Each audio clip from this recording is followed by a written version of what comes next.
December 18th, Thursday. Today the church remembers Saint Gassian. When Joseph awoke, he did as the angel of the Lord had and took his wife into his home. Was Joseph a righteous man according to the law of Moses?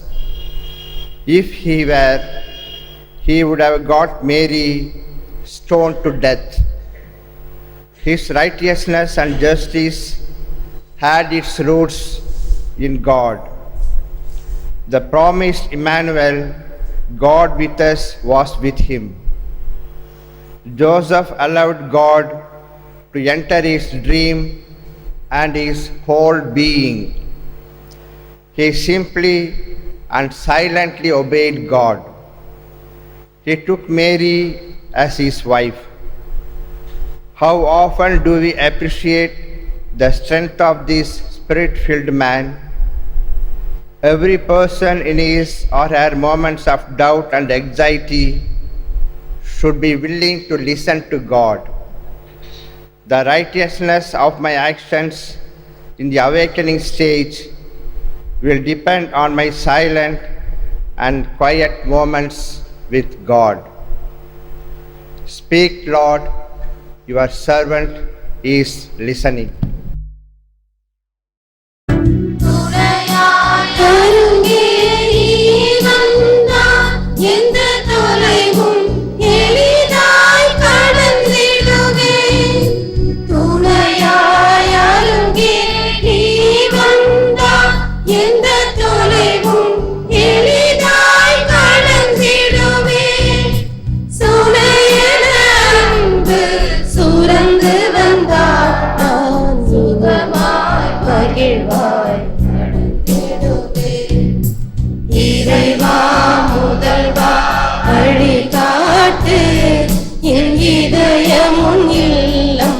விளக்கேற்று ஒளியாய் மழையாய் நீ பொழிந்தால் வளர்வேன் செழித்தே உயர்ந்திடுவேன்.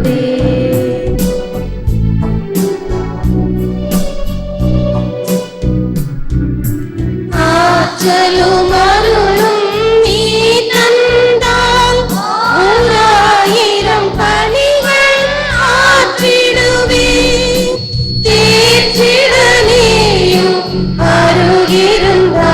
எந்த துயர சுமையும் தாங்கிடுவேன்.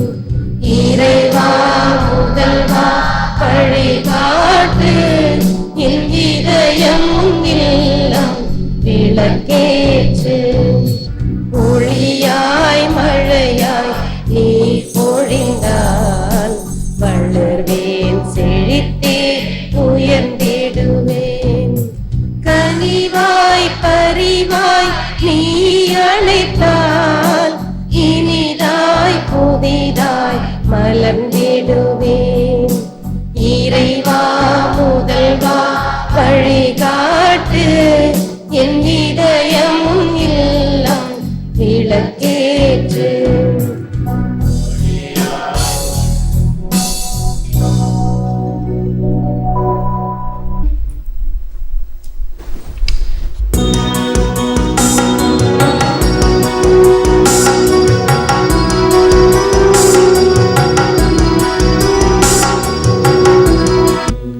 கடவுளே, அரசருக்கு உமது நீதி தீர்ப்பை வழங்கும் ஆற்றலை அளியும். அரச மைந்தரிடம் உமது நீதியை விளங்க செய்யும். அவரும் மக்களை நீதியோடு ஆள்வாராக. முடிவரான எளியோருக்கு நீதி தீர்ப்பை வழங்குவாராக. தம்மை நோக்கி மன்றாடும் ஏழைகளையும் திக்கற்ற எளியோரையும் அவர் விடுவிப்பார். வறியோருக்கும் ஏழைக்கும் அவர் இரக்கம் காட்டுவார். ஏழைகளின் உயிர்களை காப்பாற்றுவார். ஆண்டவராகிய கடவுள் இஸ்ரேலின் கடவுள் போற்றி போற்றி. அவர் ஒருவரை வியத்தகு செயல்களை புரிகின்றார். மாட்சி பொருந்திய அவரது பெயர் என்றென்றும் புகழ் பெறுவதாக. அவரது மாட்சி உலகமெங்கும் நிறைந்திருப்பதாக. ஆமேன், ஆமேன்.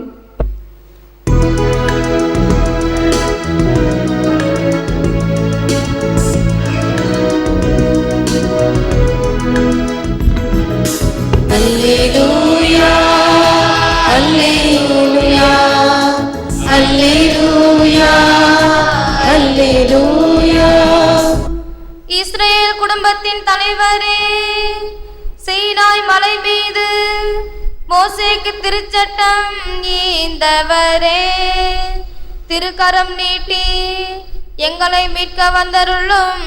அல்லேலூயா. ஆண்டவர் உங்களோடு இருப்பாராக. புனித மத்தேயு எழுதிய நற்செய்தியிலிருந்து வாசகம். ஆண்டவரே, உமக்கு மகிமை. மகிமை. இயேசு கிறிஸ்துவின் பிறப்பையொட்டிய நிகழ்ச்சிகள். அவருடைய தாய் மரியாவுக்கும் யோசேப்புக்கும் திருமண ஒப்பந்தம் செய்யப்பட்டிருந்தது.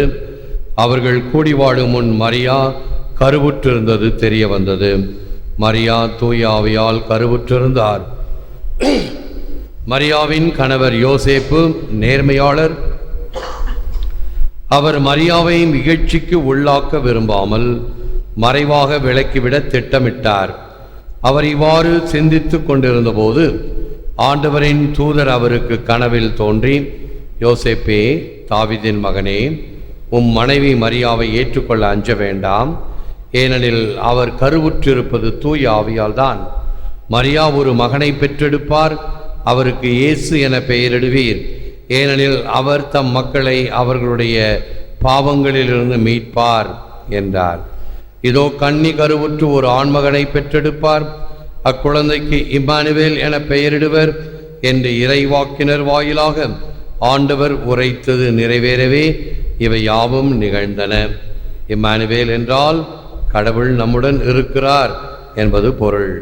யோசேப்பு தூக்கத்திலிருந்து விழித்தெழுந்து ஆண்டவரின் தூதர் தமக்கு பணித்தவாறே தம் மனைவியை ஏற்றுக்கொண்டார். இது கிறிஸ்து வழங்கும் வாழ்வு தரும் நற்செய்தி.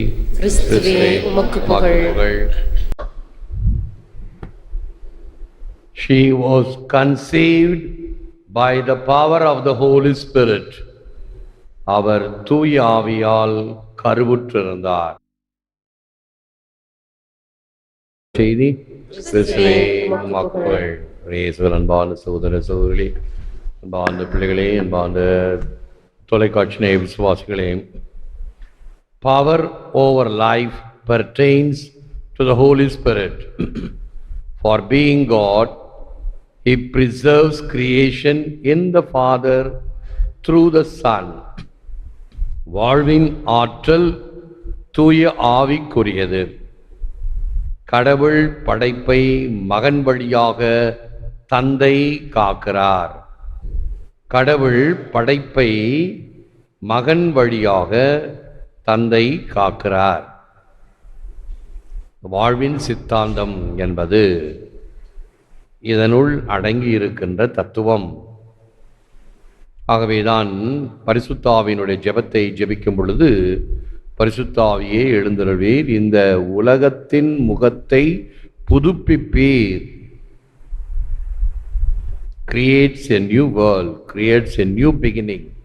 பரிசுத்த ஆவியானவர் எப்பொழுதும் நம்மை புதிதாக படைப்பாற்றலோடு சேர்ந்து தந்தையோடு மகனோடும் பரிசுத்த ஆவியோடும் இந்த செயல்கள் தினமும் நடைபெற்று கொண்டிருக்கின்றன. ஆகவேதான் ஒவ்வொரு செயலையும் நாம் இந்த திரியேக புகழுடன் துவங்குகிறோம். பிதாசுதன் பரிசுத்த ஆவி என்ற இந்த மூவொரு கடவுளை நினைத்து, இந்த மூவொரு கடவுளினுடைய தத்துவம் 3 ஆட்களாக இருந்து படைத்தல், காத்தல், அதை இன்னும் பரிசுத்தமாக்குதல். இந்துக்களினுடைய பிலாசபி அழித்தல் என்று இருக்கும். அழித்தல் கடவுளுக்குரியது அல்ல என்பது நம்முடைய சித்தாந்தம். படைத்தவர் அனைத்தும் நல்லதென கண்டார். தீயவன் சாக வேண்டும் என்று அல்ல, மனம் திரும்பி வாழ வேண்டும் என்பது. ஆக இதனுடைய தத்துவம் உயிர் கொடுக்கின்ற தத்துவம். ப்ராவர்ப்ஸ் 3:5, பழமொழியாகமம் 3ஆம் அதிகாரம் 5ஆம் வசனம். Trust in the Lord with all your heart, on your own intelligence rely not. கடவுள் மீது நம்பிக்கை கொண்டிரு, முழு மனத்தோடு ஆண்டவரை நம்பு, உன் சொந்த அறிவாற்றலை சார்ந்து நில்லாதே. பல சமயங்களில் நாம் நம்முடைய சொந்த ஆற்றலை நினைத்து கடவுளை துச்சமென கருதுகின்ற சம்பவங்கள், நிகழ்வுகள் நடப்பு இருப்பது உண்டு. ஒரு உதாரணம் சொல்கிறேன். ஒரு பெரிய சர்வாதிகாரி, வல்லமை படைத்தவன், நாட்டின் தலைவன். ஆனால் அவன் கடவுளை நம்புவது கிடையாது. அதில் வெறி பிடித்தனமாகவும் இருந்தான். கொள்கைகள் இருக்கலாம். சில சமயத்தில் இந்த வெறி பிடித்த தன்மை தான் தீவிரவாதத்துக்கு ஆரம்பமாகிறது. ஆகவே அந்த வெறி பிடித்த தன்மையில் என்ன செய்கிறான்? தன்னுடைய மனைவி பிள்ளை பேறு நெருங்கிய பொழுது மருத்துவமனையில் கொண்டு போய் சேர்க்கிறான். சகோதரிகள் நடத்துகின்ற மருத்துவமனை. ஆகவே சகோதரிகள் நடத்துகிற மருத்துவமனை என்றால் எல்லா அறையிலும் ஒன்று சிலுவையோ அல்லது சாமி படமோ அல்லது தேவ வசனமோ ஏதாவது இருக்கும். ஆனால் இவனுடைய வெறி பிடித்த தன்மையை பாருங்கள். என்ன சொல்லுகிறான்? என்னுடைய குழந்தை பிறப்பிலிருந்து கடவுளையோ கடவுளை சார்ந்தவைகளையோ பார்க்கக்கூடாது.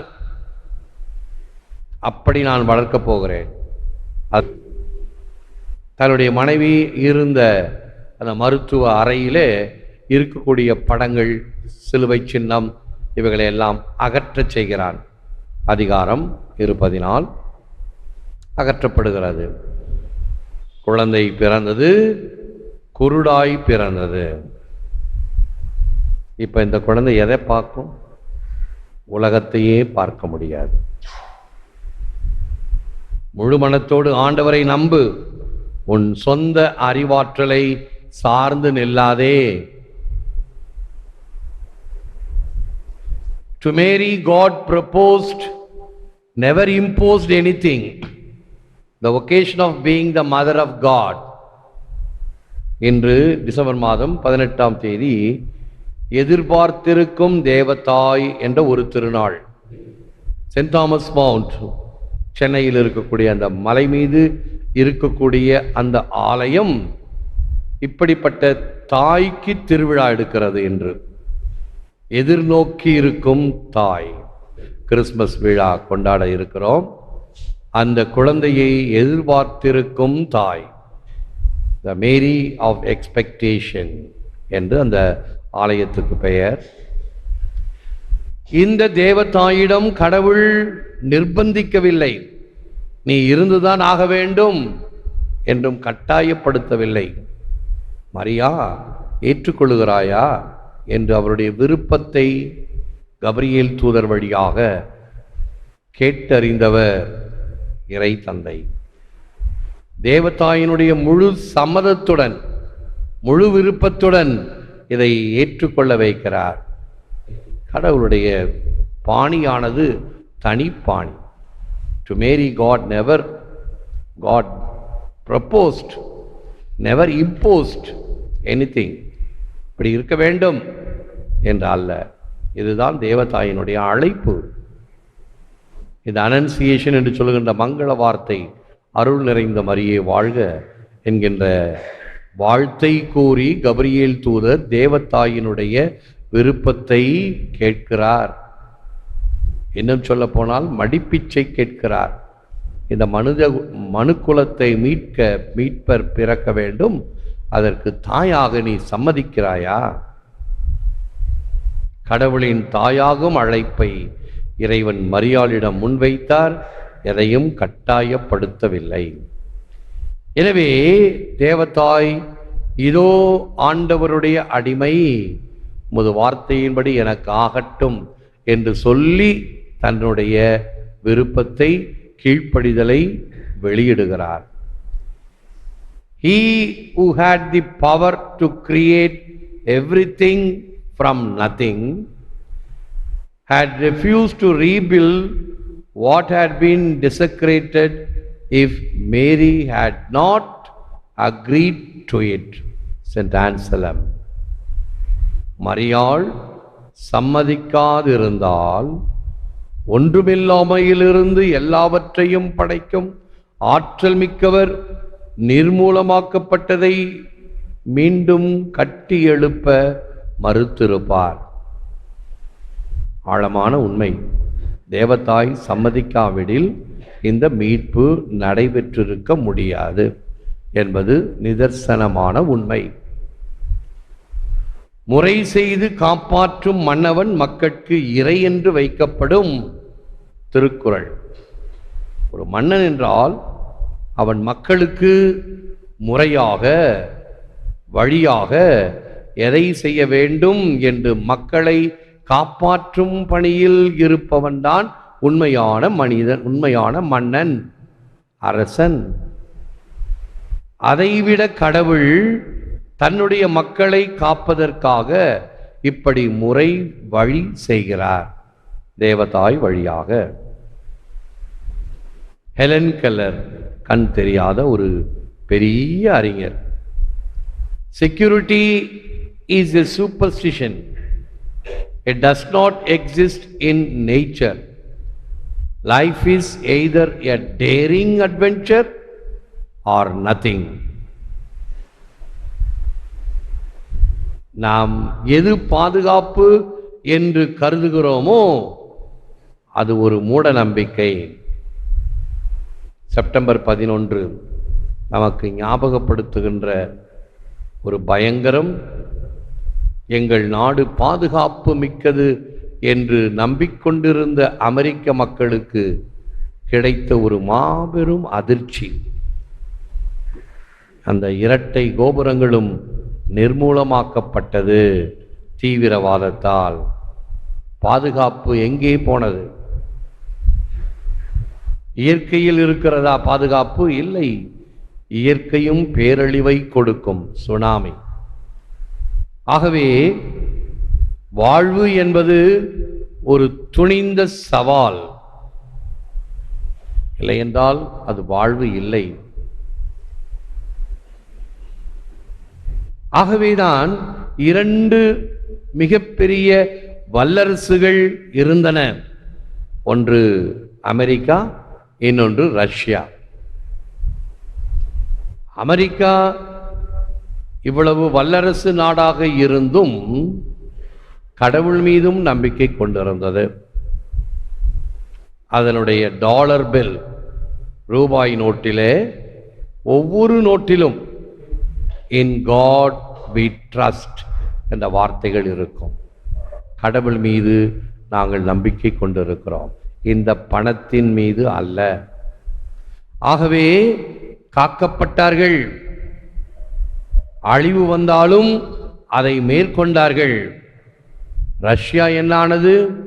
கடவுள் இல்லை, கம்யூனிசம், மனிதத்தன்மை என்று மனிதத்தன்மையை பெரிதாக வைத்து இறைவனை ஓரம் கட்டியது. வல்லரசு நாடுகள் துண்டு துண்டாகி போயின. மூடப்பட்ட கோவில்கள் திறக்கப்பட்டன. கோவில்களில் மறுபடியும் குருக்களை உருவாக்கும் குருமடங்கள் ஆரம்பமாயின. சரித்திரம் நமக்கு காட்டும் உண்மை.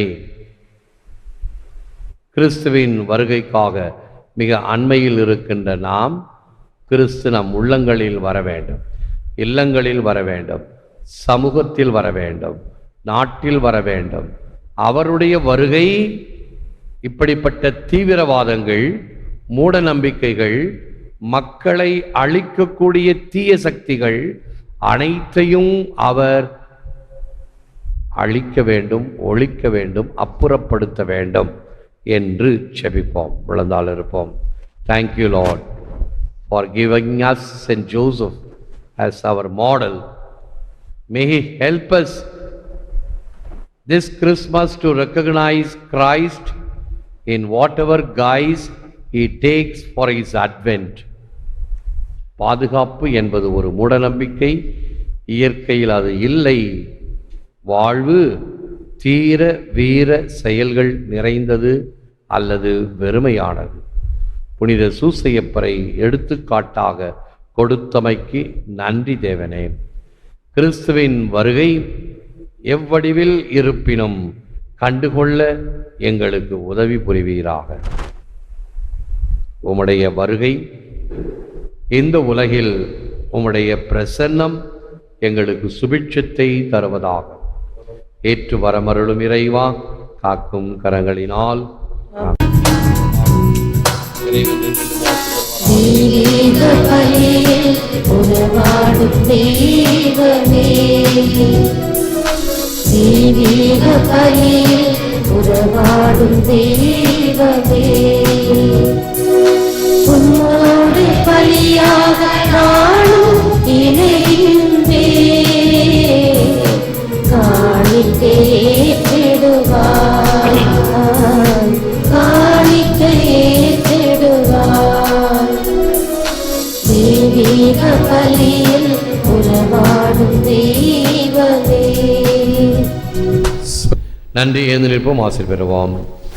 ஆண்டவர் உங்களோடு இருப்பாராக. உம்மோடும் இருப்பாராக. எல்லாம் வல்ல இறைவன் பிதா சுதன் பரிசுத்தாவி உங்களை ஆசீர்வதிப்பாராக. ஆமென். சென்று வாழுங்கள், திருப்பலி நிறைவேறிற்று. இறைவா உமக்கு நன்றி.